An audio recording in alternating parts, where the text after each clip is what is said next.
Good morning. Today we'll look into the making of Indian Constitution. We'll try to understand this topic now. In fact, this topic should have been taught immediately after the historical background of Indian Constitution, but deliberately I am talking about this topic now. It is because I wanted you to understand the various terminologies that are present in the Constitution so that it becomes easy for both you and me to understand the Constitution in a better manner. That's the reason why the sources and the salient features of the Indian Constitution we have discussed before the making of the Indian Constitution. Now let us try to understand what exactly is this concept. The point is so simple again. We got the Indian Constitution and it was commenced on January 26th, 1950. So that is the day on which India became republic. Since that day, India started having its own constitution. But what happened before that? So what was the constitution? In the historical background, we understood that the laws that were made by the British Parliament during that time, they were considered to be the rules and regulations. They were considered to be the constitution for India during those days. Later, over a period of time, Indians started demanding that they should also have a separate constitution, and that constitution should be framed by Indians. So this demand has started coming into the picture over a period of time. Especially, of course, if you talk about the freedom struggle of India, there were so many important personalities because of whom today India is independent. And the credit goes to so many leaders of during those days. And one such important leader is that Mahatma Gandhi, the father of the nation. He came back to India in the year 1915 from South Africa. And after that, he started touring various places in India. Later, he started taking a serious part as far as the freedom struggle is concerned. And in the year 1922, Mahatma Gandhi, for the first time, put forward the idea that India should have its own constitution and that should be framed by Indians. After this one, slowly over a period of time, so many people, so many important leaders, they started talking in favor of a separate constitution for India. Later, so many people like Annie Besant, Motilal Nehru, so many people have come into picture. And in the year 1927, so there was a proposal in the Indian National Congress meeting that India should have a separate constitution. Hence, a committee was appointed, and the committee was headed by Motilal Nehru. And that committee submitted its report, and that report is called Nehru Report. Kindly remember, it's a very frequently asked question in both the preliminary and main examination. We'll have a detailed discussion about Nehru Report after some time. But otherwise, Nehru Report was submitted by Motilal Nehru, one of the very, very important leaders in India during those days. And slowly the days were passing on, and we have seen in the previous classes, the Simon Commission has come into the picture, and 3 roundtable conferences have been taken place. And later, 1935 Act. So many things have happened. But in the year 1934, so there was a prominent Communist Party leader by name M.N. Roy. And he was the first person in India to speak in terms of the Constituent Assembly. He was the first person to demand that India should have a constitution, and that constitution should be prepared by Indians itself, and that constitution should be prepared by the Constituent Assembly, where the members in the Constituent Assembly should be the Indians. So this is the demand that was made by M.N. Roy. Hence, he was the first person to speak in terms of the Constituent Assembly. So over a period of time, it happened in the year 1934. Again in 1935, the British has come out with a new act, Government of India Act of 1935. Later, in the year 1939, the World War II has begun, and that continued up to the year 1945. So we know this story here.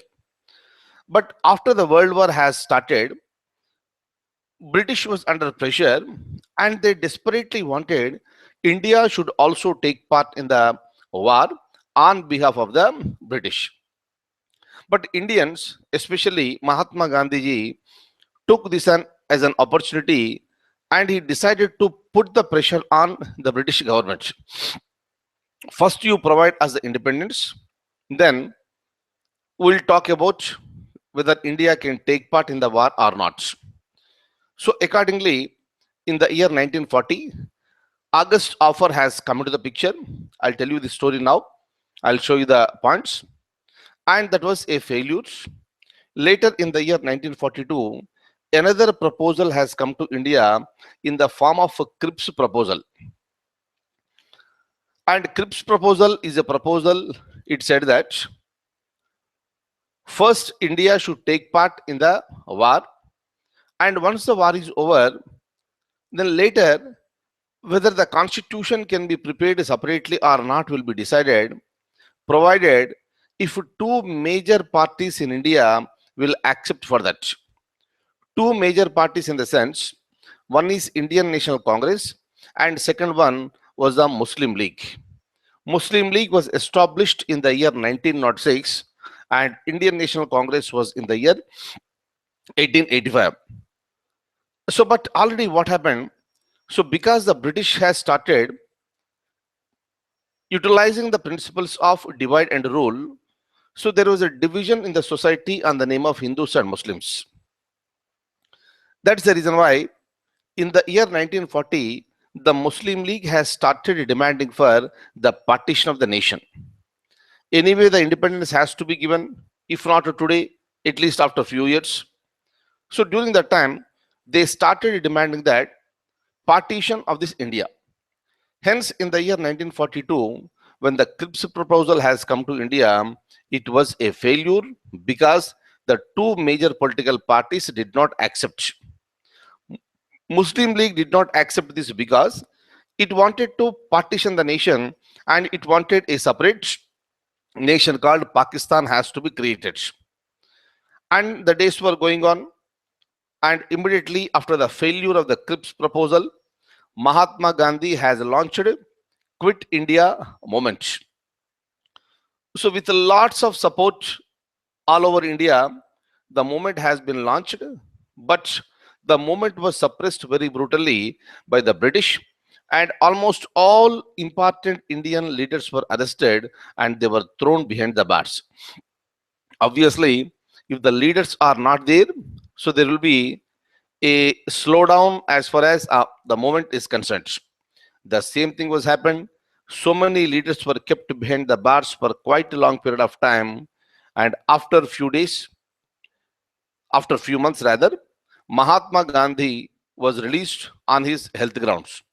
So during this time, there was a lull or there was a silence as far as the Indian freedom struggle was concerned.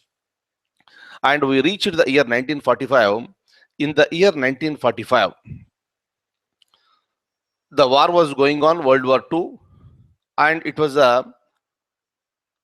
America has attacked Japan. Hiroshima and Nagasaki were bombed, and so many people have died during that time. And the entire world has seen this as an opportunity, and they have decided to stop this war. So there was an abrupt ending of the war because of America's bombing on Hiroshima and Nagasaki. Later, so the discussions have been started, and the British also decided to provide independence to India. And we have reached the year 1946. So in the year 1946, the Cabinet Mission Plan has come to India.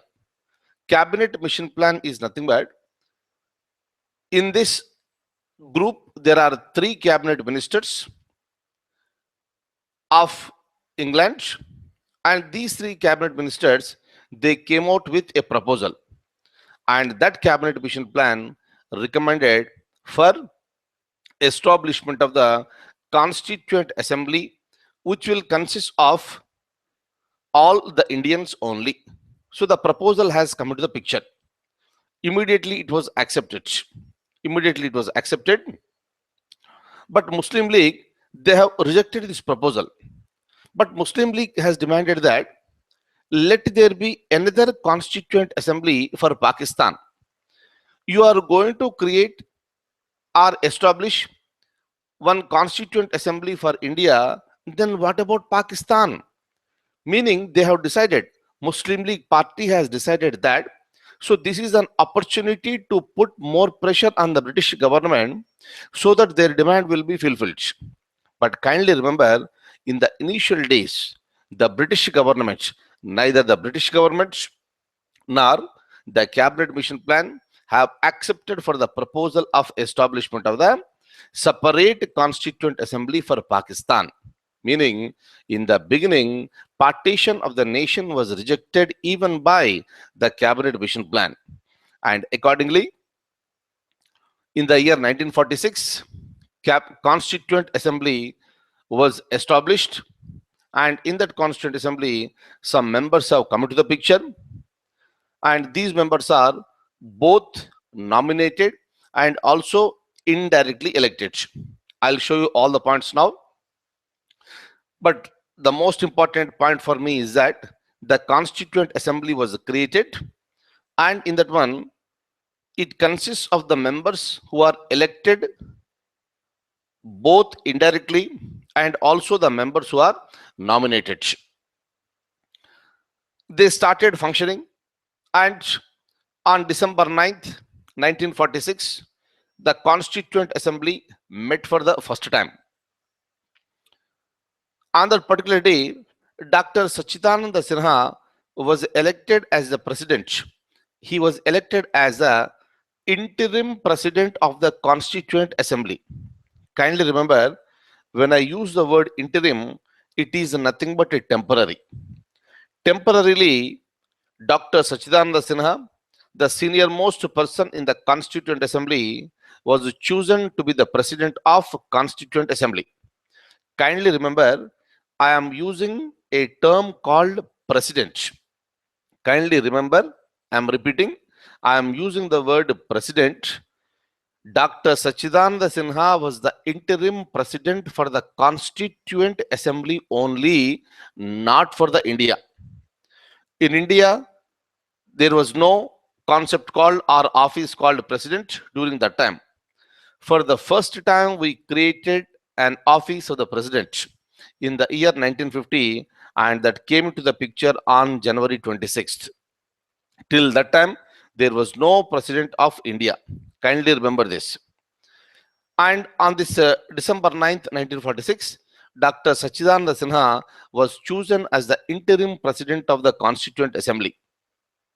Exactly after 2 days, on December 11th, 1946, Dr. B. Rajendra Prasad was elected as the president of the Constituent Assembly. Again, I am repeating, he was the president for the Constituent Assembly. Dr. Rajendra Prasad, initially he was the president for the Constituent Assembly, and the same gentleman on January 26, 1950, from that day, he became the president of India. Kindly have a distinction between these two. Now, I am going to talk to you exclusively about the Constituent Assembly only. Now, the day has come. We have the president for the Constituent Assembly, and we also elected the vice president, and followed by the group has come together.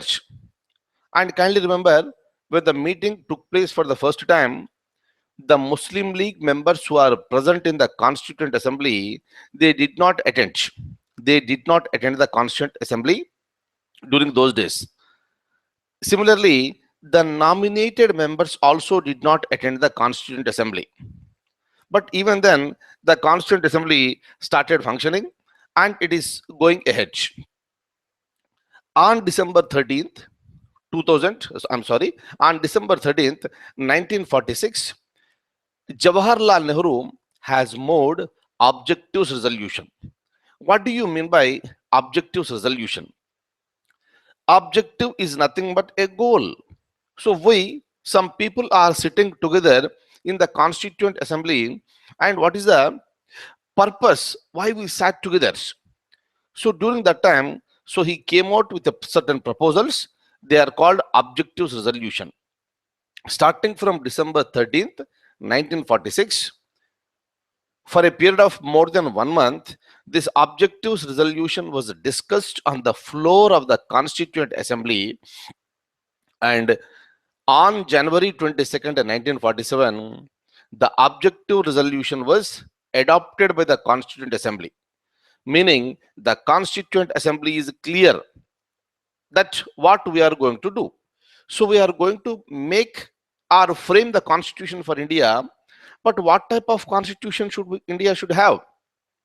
They did not want to take any chance because they know very clearly India got independence after a huge struggle, and the leaders who are present in the Constituent Assembly, they have seen the sufferings of the people in India, and they wanted to make the constitution in such a way where there should be no sufferings of the people in free India and independent India. This is number one. Number two, kindly remember, at the time of establishing the Constituent Assembly itself, British made it very, very clear that India should complete the framing of the constitution by June 30th, 1948. June 30th, 1948. This is the original date, in fact, that was decided by the British. On this particular day, England wanted to provide independence to India. But if you look at the story, India got independence much before that. Much before that, because of the various developments that have been taken place in India. I'll come to this after some time. But this is the original date that was given. And the days were going on, and the days were the Constituent Assembly has come into the picture. It started functioning. So various committees have been established in the Constituent Assembly. What do you mean by the committees? When I use the word committee, it's a group of members entrusted with a particular responsibility. That responsibility is nothing but prepare a part of the constitution and hand it over so that that will become a part of the Indian constitution. So instead of all the members sitting on a single subject and preparing on that one, let a committee talk about fundamental rights. Let other committee talks about the powers of the union.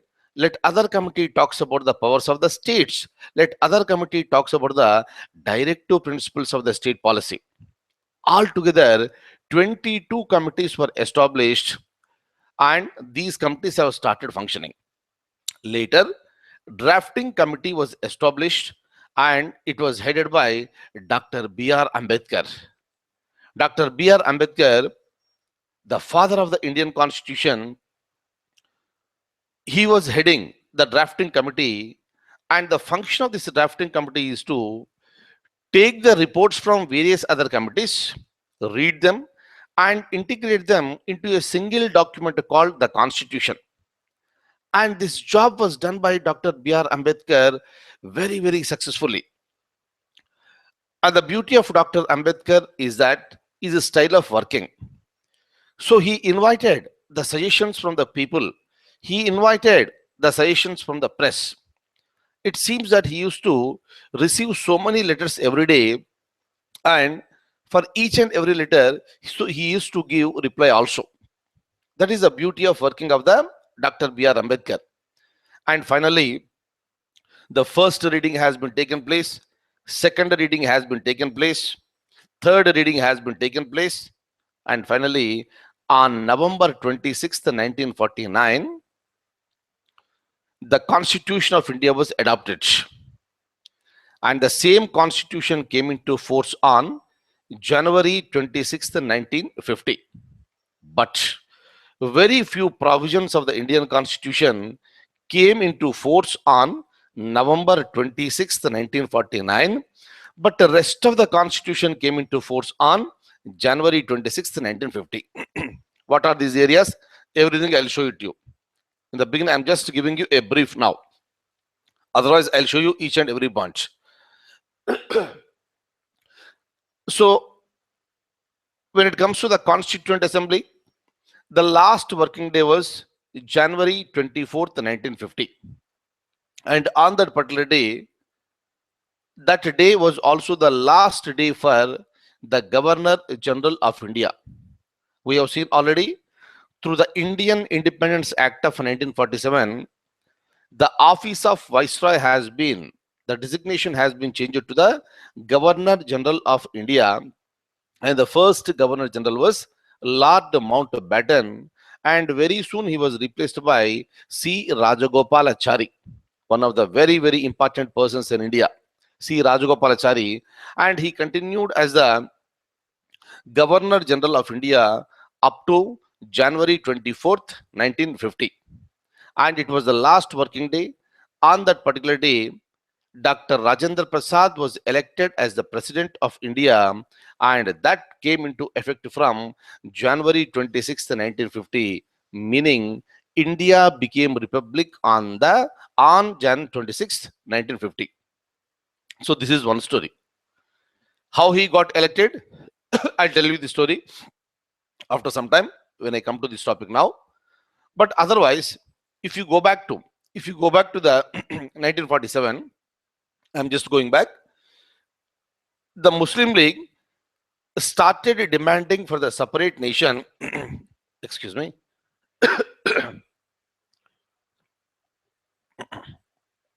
Started demanding for the separate nation in the year 1940 itself.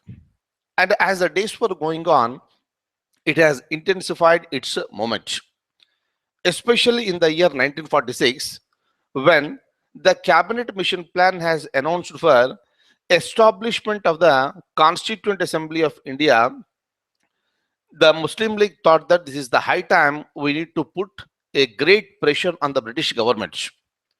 And they went for the agitation, and unfortunately, that agitation has turned into violence. People from both the sides, people from different religions, they died during that time. And that is the reason why when the Constituent Assembly met for the first time on December 9th, 1946, the Muslim League did not attend because they wanted to have a separate Constituent Assembly for Pakistan. But I told you already in the beginning, neither the British government nor the Cabinet Mission Plan nor Indian National Congress, nobody has accepted for this. But in the early 1947, the Viceroy was Lord Wavell, and Lord Wavell was replaced by Lord Mountbatten. And after Lord Mountbatten became the Viceroy of India, things have changed. Things have been changed. And finally, so he could be able to convince both the political parties in India, and he also submitted a plan to the British government, and that plan is called June 3rd Plan or Mountbatten Plan. So this is the plan which talks about the partition of the nation. This is what happened on that particular day. Though Indian National Congress did not accept, though Mahatma Gandhi was completely against the partition, there was no option. Mahatma Gandhi made it very, very clear. Instead of seeing the people dying, it is better to get separated. That's the reason why, with heavy hearts, Mahatma Gandhi also accepted for the partition, and accordingly, the things moved ahead. But how do you partition the nation? Because India is under the clutches of the British government during that time. I am talking to you about 1947. In the month of July 1947, in the British Parliament, they have passed an act called Indian Independence Act of 1947. And accordingly, the nation has been divided into India and Pakistan, and both the nations were given the freedom. Both the nations were given independence, and it came into effect on August 15th, 1947. So, through this particular act, there was a partition, and both the nations were given independence through this act. Clear? And after the British government has announced for that we are going to partition the nation, we are going to introduce this bill in the parliament. Then Muslim League started coming and attending the Constituent Assembly. By the time, even the nominated members who did not attend the Constituent Assembly in the beginning, they also started attending the Constituent Assembly. But once a partition has been taken place, some of the members in the Constituent Assembly, they have opted to go to Pakistan. That's the reason out of 389 members that are present in the Constituent Assembly, the number has been reduced to 299. And that continued, and we started preparing making the constitution here. Okay, so this is one story.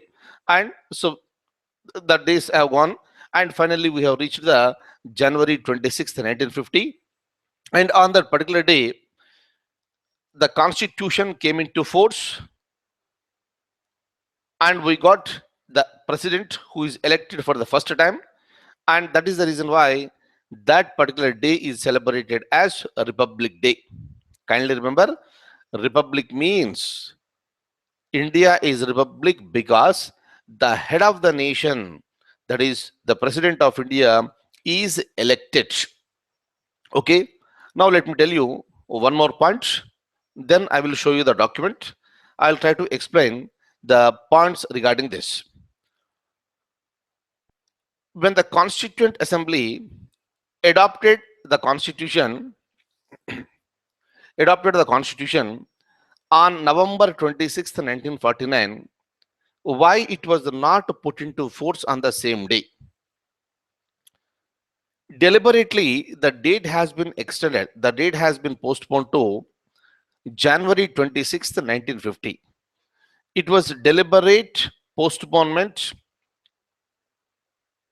because from January 26th, 1950, if we go back 20 years, so there was certain incidents that have taken place on January 26th, 1930. In 1920s, some important people like Jawaharlal Nehru and Dr. B.R. Ambedkar, they have entered into the mainstream of the freedom struggle. In the year 1929, Jawaharlal Nehru announced that rather he gave an ultimatum to the British government. By January 26th, 1930, you should declare independence and you should go away. Otherwise, India declares Poorna Swaraj, that is complete independence, and we start disobeying your orders. So this was the call that was given by Jawaharlal Nehru in the year 1929. But British was unchanged. They did not listen to this particular demand. That is the reason, in order to put the pressure on the British government, on January 26th, 1930, Jawaharlal Nehru has declared the Poorna Swaraj, that is nothing but complete independence. And this was done by Jawaharlal Nehru by hoisting tricolor flag on the banks of the river Ravi. And that was considered to be one historical day as far as the Indian freedom struggle is concerned. In order to coincide that particular date, deliberately it has been postponed to January 26th. Kindly remember, January 26th, 1930, that was the day when Jawaharlal Nehru has announced that it is the Poorna Swaraj, it is a complete independence for India. And when it comes to January 26th, 1950, that is the day of commencement of the Indian Constitution, and that is the day on which India became Republic, because for the first time India got an elected president. So this is the overall story, rather basic story with respect to the making of the constitution. Is it okay? But in the Constituent Assembly, how exactly they have started working? So we'll see. So now, let me open the document and let me explain the various points which I have with me. I'll explain these points to you now. Look at this. So we have the making of the constitution. Look at this, one after the other. Please remember all the points. Every point is important for our discussion. In the year 1922, Mahatma Gandhi put forward the demand that India's political destiny should be determined by the Indians themselves. What is our destiny? Let we decide. This was the demand put forward by Mahatma Gandhi in the year 1922. This was declared by Mahatma Gandhi soon after the inauguration of the Government of India Act of 1919. What is this Government of India Act 1919? We know already. Okay. So this is number one. Fine. Number two, if you look at the second point, I'm just coming down. Now look at this. Point number two. In the year 1922, at the initiative of Mrs. Annie Besant, a joint meeting of the members of the Central Legislature was held, which decided to call a convention for the framing of a constitution. It began with Mahatma Gandhi, and so many people have came forward to take this particular idea forward. And one of the important persons during that time was Mrs. Annie Besant, one of the very, very important persons in the Indian freedom struggle. We'll try to understand more about this great lady. So when we talk about the Indian history, look at this. Next one. In February 1923, there was a conference that was held in Delhi, which was attended by the members of the central and provincial legislatures. Okay. Now, this conference has outlined the essential elements of a constitution, placing India on equal footing with the governing dominions of the British Empire. So this is what happened. Okay. Just a moment. Kindly hang on. I'll be just back. Just one moment.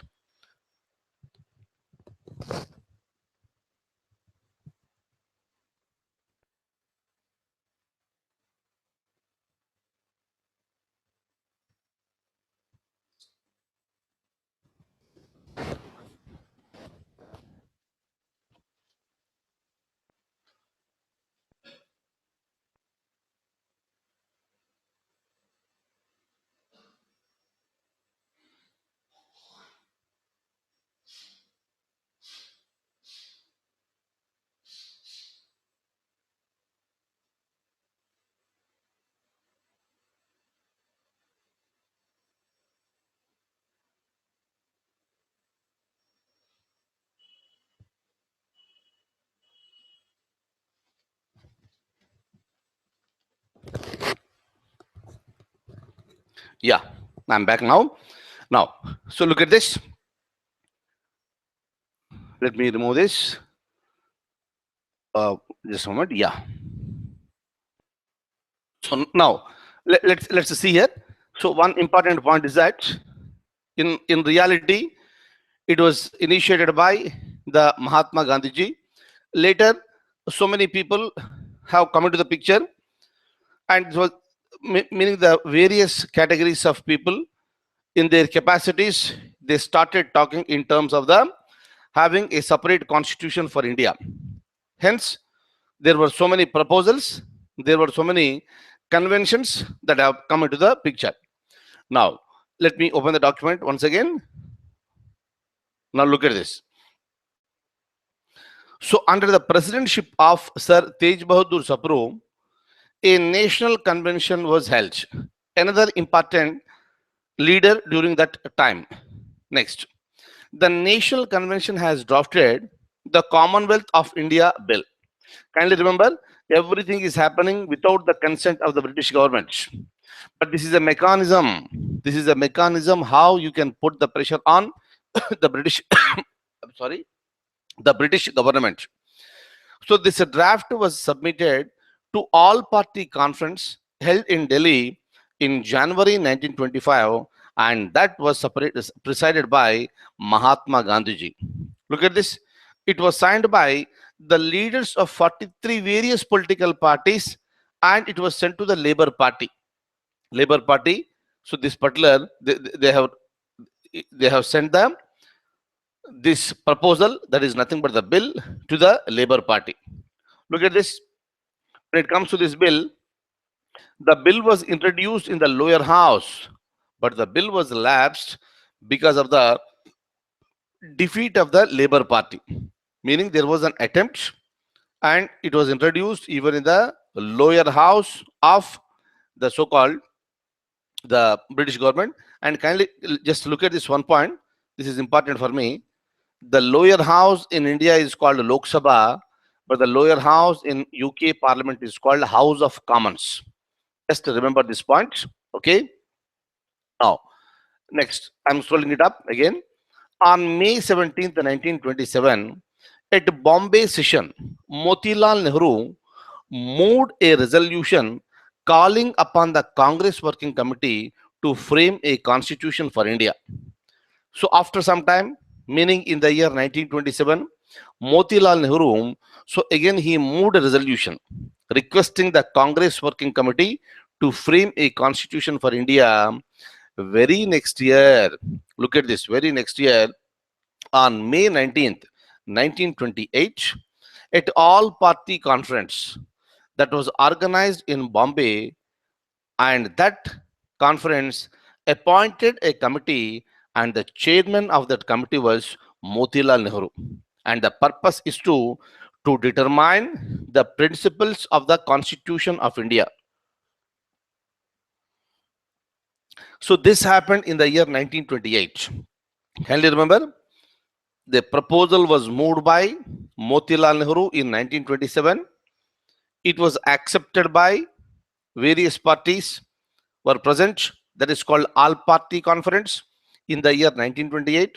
And they have appointed a committee. And Motilal Nehru was appointed as a chairman for this committee.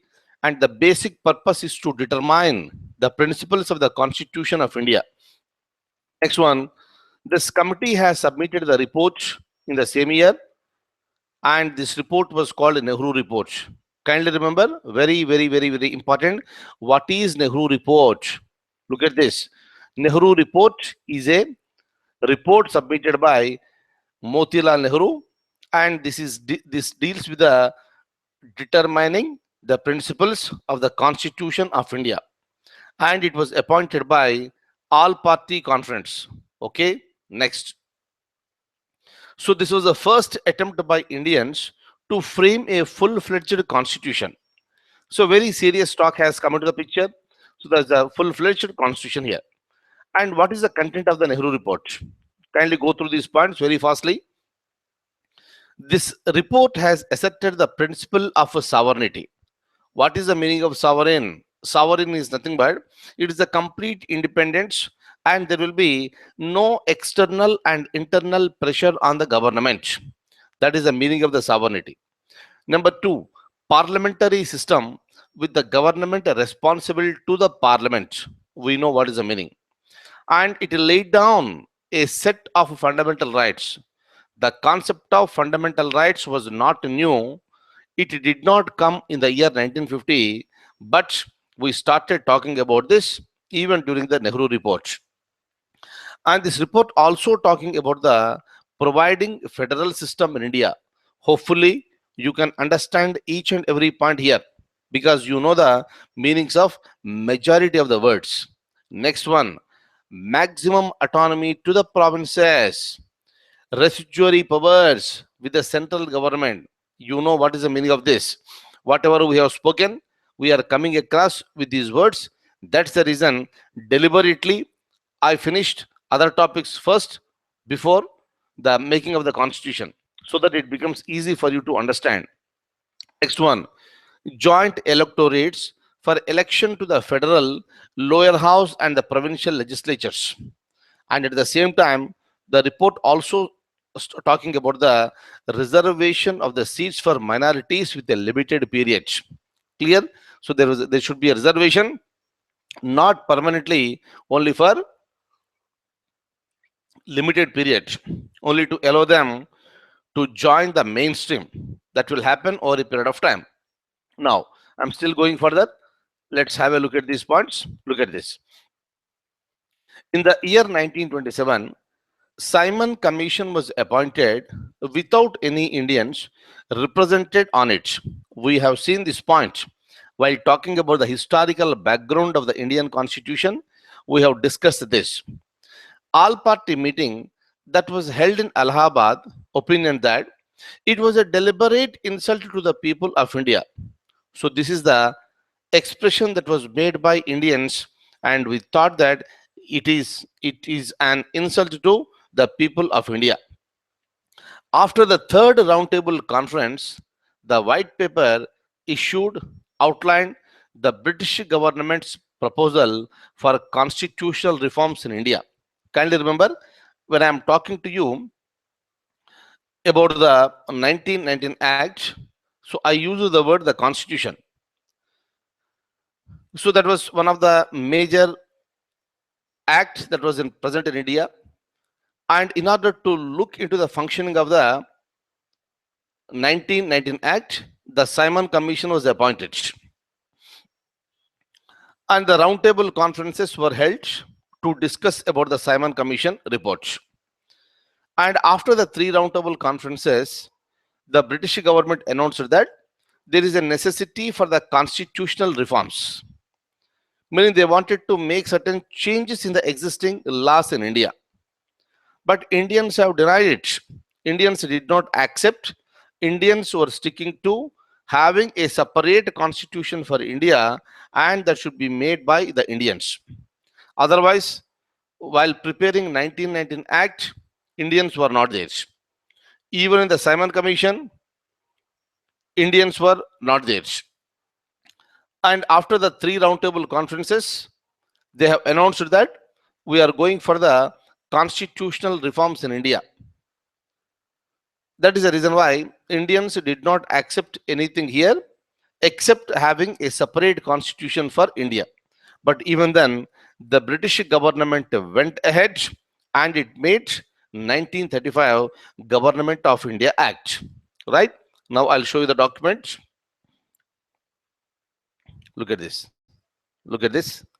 We'll go to the next page. Yeah, look at this. In the year 1934, the Congress Working Committee demanded that a constitution drawn by the Constituent Assembly elected on the basis of adult suffrage is the only satisfactory alternative. This was the first demand. This was the first time a definite demand for Constituent Assembly was put forward.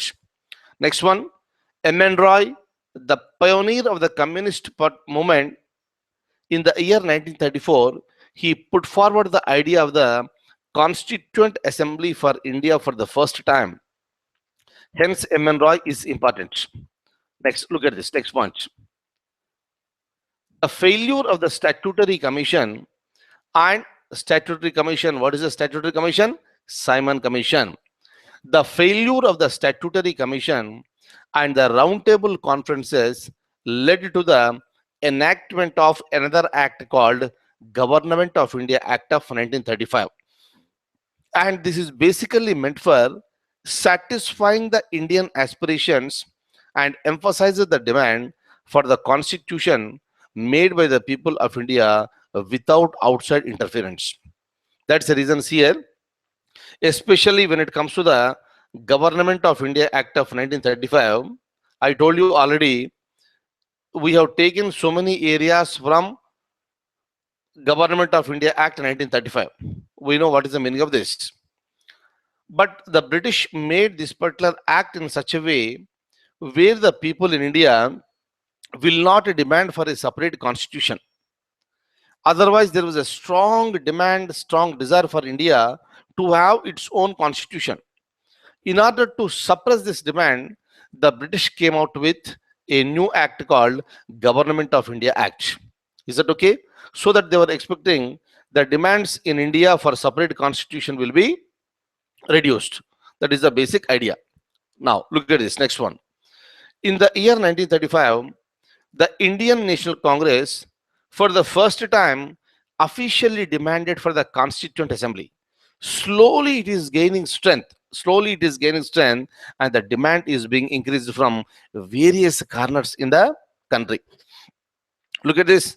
In the Lucknow session of 1936, the Congress party has declared that no constitution imposed by outside authority is acceptable. Very, very, very important. Meaning the Congress became so firm now, it made it very, very clear. Anything that is imposed by outside authority is not at all acceptable to India. Right? Next, look at the next point. In the year 1937, the Congress contested in the elections to the provincial legislatures on the issue of total rejection of Government of India Act 1935. Meaning Congress thought that let us raise our voice. Let us raise our voice in the legislatures. That is the reason why Congress party contested in the elections for the provincial legislatures which took place in the year 1937, and the basic agenda and the basic demand should be for the total rejection of the Government of India Act of 1935.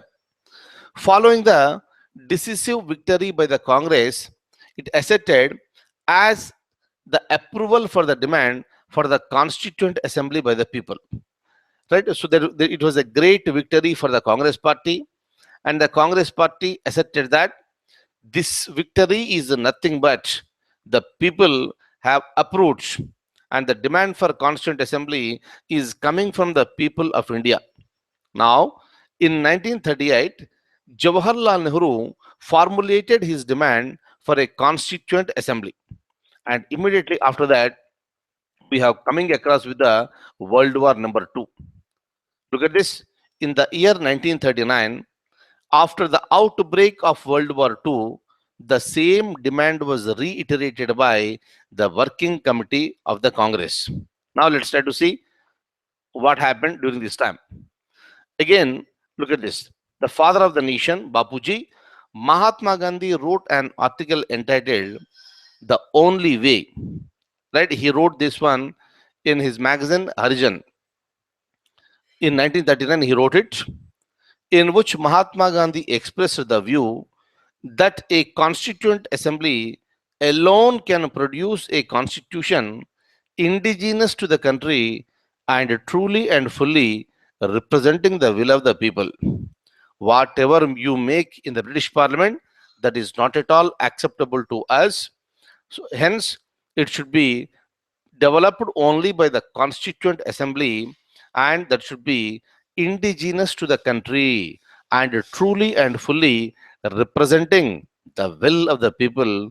So this is an article that is written by the great man, that is Mahatma Gandhi. And look at this, and kindly remember, maybe some of you are not aware of this word Constituent Assembly. In any country, we use this word, the Constituent Assembly. Whenever I am using the word Constituent Assembly, this is basically meant for this is nothing but a group of people coming together and working together for the purpose of framing the constitution. That is the basic idea. Kindly remember this. Okay. The basic idea is to prepare the constitution. Hence, Constituent Assembly is a body where we have group of people, and they have the most important purpose of framing the constitution for India. Am I clear? Next one. Let me open the document. Look at this.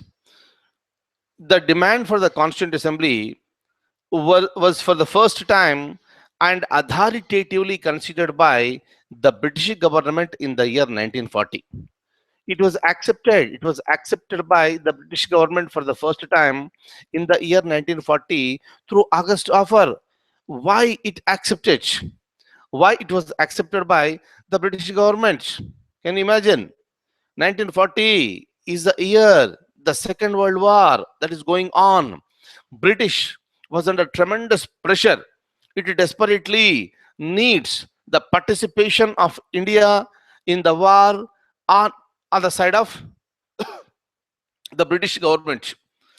So, in order to satisfy the needs of the Indians, so the British government have authoritatively accepted for the separate constitution and the Constituent Assembly for India, and that came through a proposal called August Offer, and it came in the year 1940.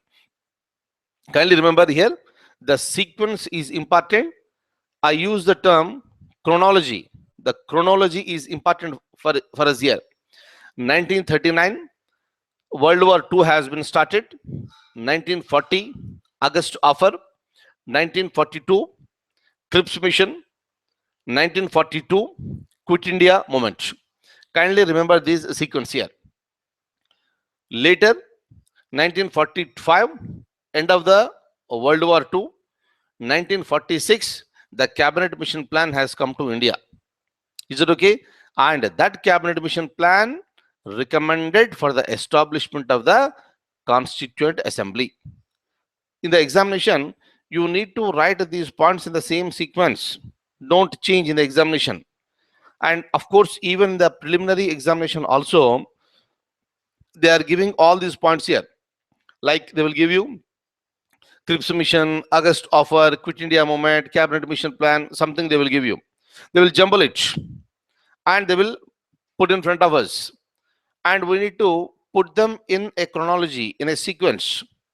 That's the reason why you go by the sequence so that it becomes easy for us to remember also. Right? Now, let me open the document again. Look at this. So it was accepted and conceded by the British government for the first time in 1940 through August Offer. Look at this next point. In the year 1940, the coalition government in England recognized the principle that Indians should themselves frame a constitution for India. Okay, so this is the idea that was generated even in the minds of the British government during that time. It was a coalition government in England. Look at this next one. Later, the Cripps mission.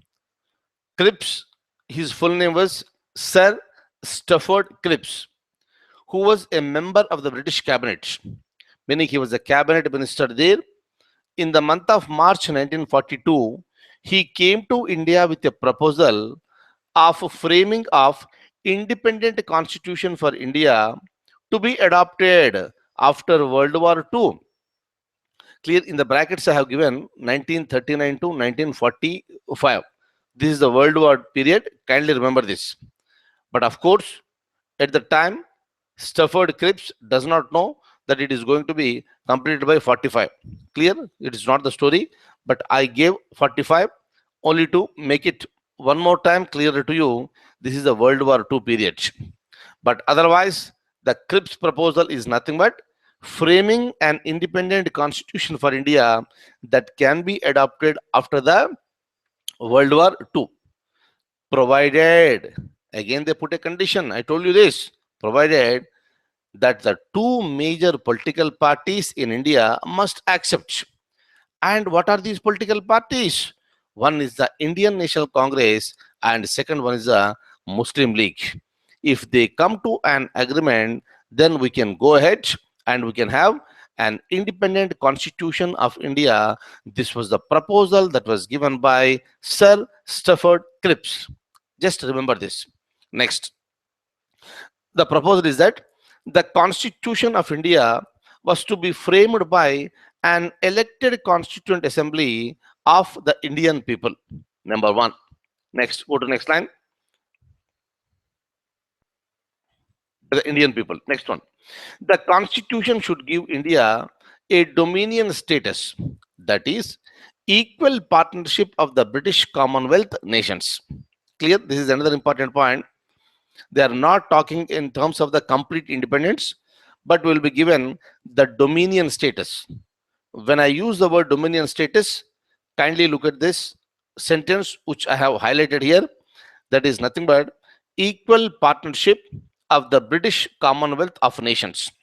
Next, there should be one Indian Union comprising all the provinces and the Indian states. So only one union will be there. Next, if any province that is not prepared to accept the constitution would be free to retain its constitutional position existing at that time, and with that non exceeding provinces the British government could enter into separate constitutional agreements. So many conditions they have put here. If a province is not accepting the constitution, then it can retain its powers separately, but they can go for a separate constitutional agreement with the British government. How far it is fair? Look at this. Next point. When we go to the next point, the Muslim League has rejected the same on the demand that India to be divided into two autonomous states on communal lands with two separate constituent assemblies. And the Muslim League has come out with a proposal. I told you already, since 1940, Muslim League started demanding for partition of the nation, and it is demanding for Pakistan has to be created. Hence, Muslim League rejected the proposal, and it demanded that first divide India into two autonomous states. How? On communal lines with the two separate constituent assemblies. Hence, the two major political parties could not come to an agreement. Hence, the Cripps proposal was a failure. August offer gone, Cripps proposal is also gone. It is considered to be a failure because two major parties did not come to an agreement. Immediately, it was followed by the Quit India movement in August 1942. Kindly see here what happened during the Quit India movement. We'll see when we talk in the Indian history. But now kindly remember, immediately after the failure of the Cripps mission, the Quit India movement was launched by Mahatma Gandhi, and this is the place where Mahatma Gandhi gave a call, do or die. Right? Now, later, various attempts were made to reconcile the two parties. So many attempts were made, but no attempt was a successful one. Reconcile in the sense bringing together these two political parties. That was the basic idea. Next one. After the World War II, the new Labour Party government came to the power in England. And look at this. The Indian Viceroy at the time, it was Lord Wavell, announced that His Majesty's government to convene a constitution making body as soon as possible. Kindly remember, once this World War II is over, even the British also wanted to provide independence to various other countries which are under the occupancy of the British government. So they thought that this is the high time, right? That is the reason why. So they wanted to convene a constitution making body as soon as possible. Immediately after that one, Shimla conference was held in the year 1945 at the instance of the Viceroy Lord Wavell. Kindly remember, very frequently asked question, Shimla conference. What is the Shimla conference and when it was held? It was held in the year 1945 at the instance of the Viceroy Lord Wavell. Okay, look at this. I have given some points regarding Shimla conference. Just remember this. It was arranged by Lord Archibald Wavell and the major political parties in India. This was convened to agree upon the Wavell plan for Indian self-government to provide separate representation to the Muslims. So this is one point. You know what is separate representation to the Muslims? Number one is Indian self-government. That is okay, no problem. But to provide separate electorate or separate representation to the Muslims, this is one of the proposals that came during Shimla conference. Next one, M- Muhammad Ali Jinnah. You know this another important person. He is considered to be the father of Pakistan. Muhammad Ali Jinnah did not want the Muslim representatives from Congress be appointed by the Congress. He does not want this. But anyhow, at the end of the day, this failed the talks and considered to be the last viable opportunity for united independent India. Had it been accepted, India could have been united. But there was no agreement because of this. That's the reason why the viable opportunity was lost for the during that time, and that led to the division of the nation later. Look at this. So it was a failure. Kindly remember, 1945 Shimla conference was arranged by Wavell, Lord Wavell, but the talks have been failed. Next one. In the year 1946, the cabinet mission plan has come to India. Kindly remember, in the brackets, I have given three names. The cabinet mission plan, it consists of three ministers. Kindly remember the names. Number one, Lord Pethick Lawrence, Sir Stafford Cripps. He is the same Cripps who came with the Cripps proposal in the year 1942. Same gentleman. And the third person is the A.V. Alexanders. So these are the three members. Sometimes they are asking the names also. Kindly remember, Lord Pethick Lawrence, Sir Stafford Cripps, and A.V. Alexander were the members. And this mission plan was sent on March 24th, 1946 to India with a proposal of Constituent Assembly. So this is the basic proposal. Okay. Now I am going further. Look at this. The cabinet delegation rejected the claim for a separate constituent assembly and a separate state for the Muslims. I told you this point in the beginning itself. British government did not accept for the partition.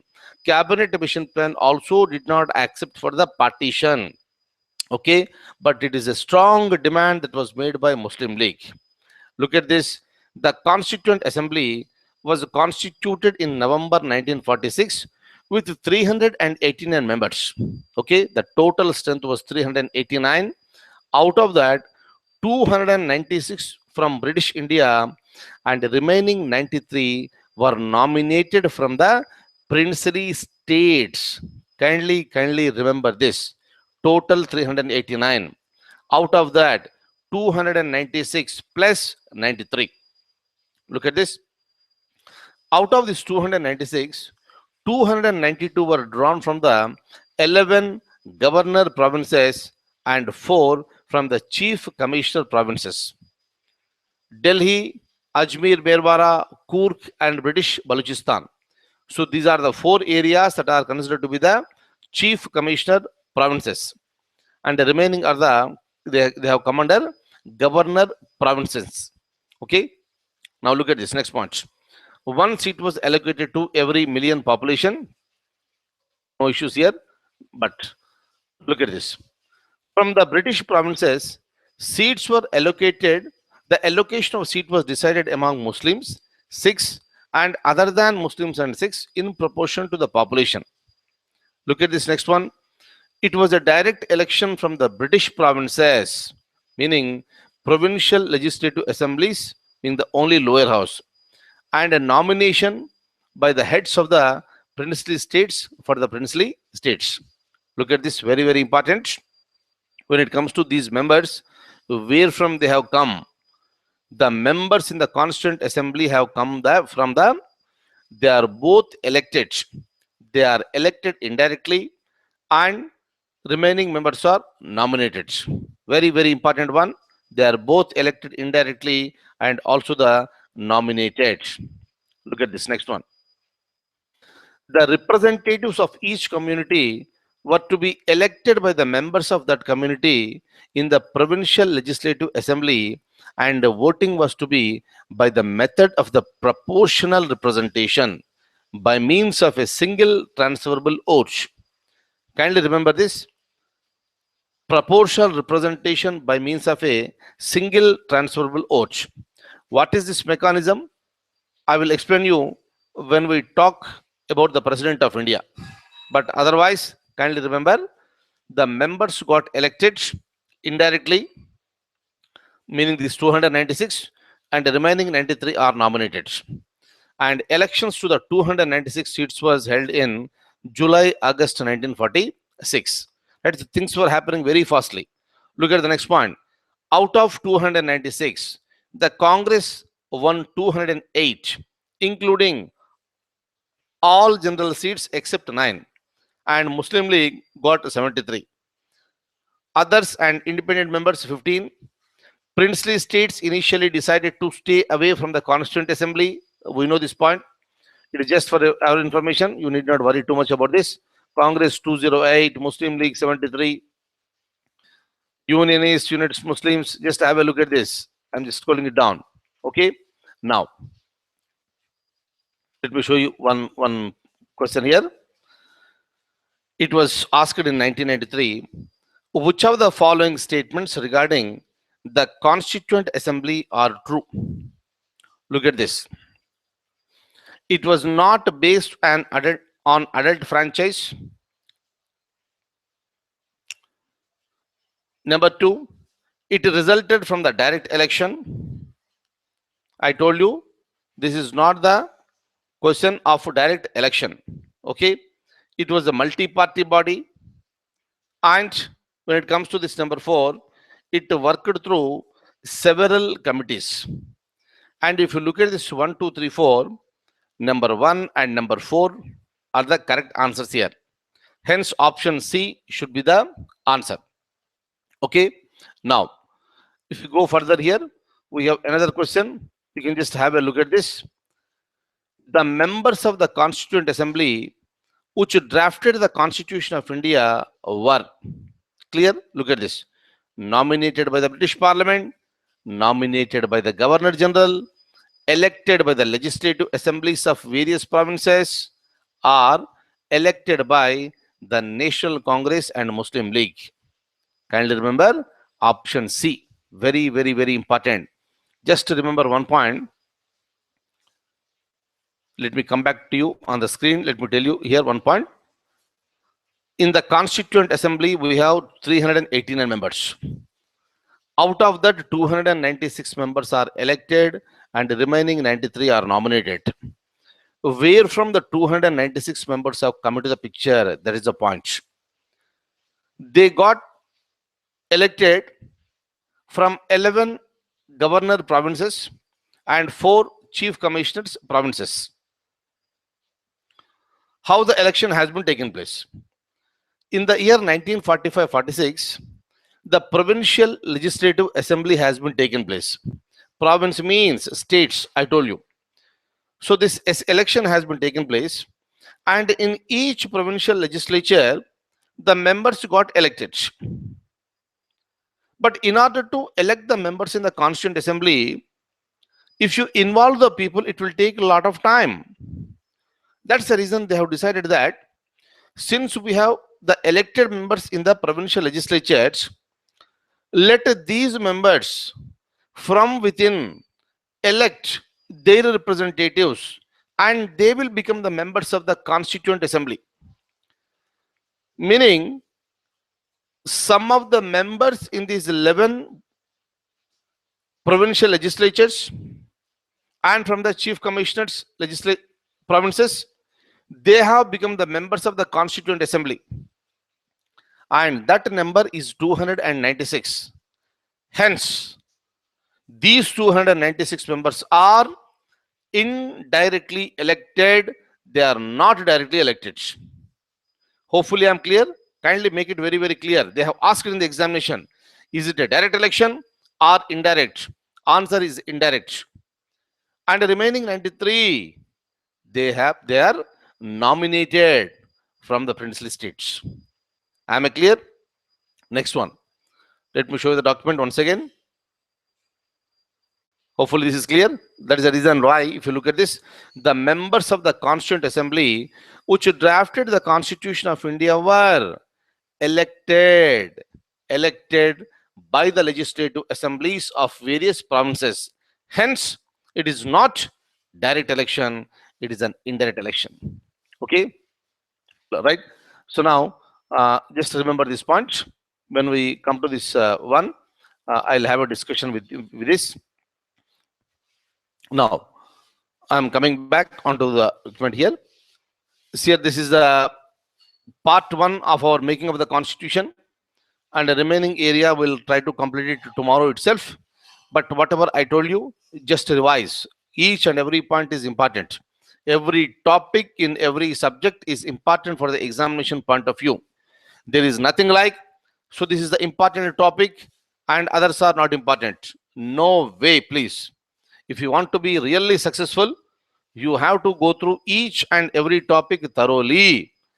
Comprehensive understanding of the total subjects, rather, maybe polity, economy, geography, history, science and technology, or any other areas, including your optional subject.